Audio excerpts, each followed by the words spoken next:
To achieve the dolly effect, first you need to shoot your video like this.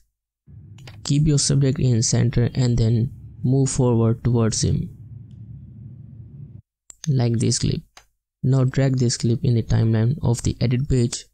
And now first I'm going to just stabilize this clip.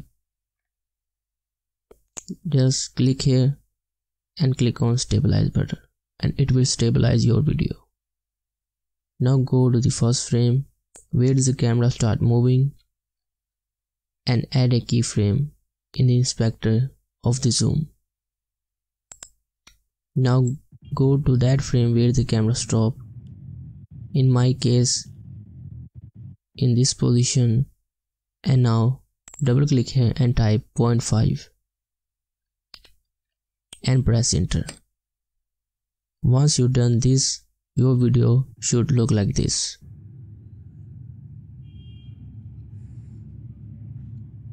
Now right click here and create a new compound clip. Click on create and now zoom to fill the gap.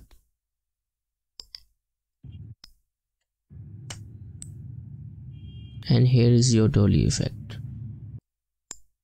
And after some basic color grading and color correction, we have this clip. So thank you so much guys for watching, and I will see you guys in the next one.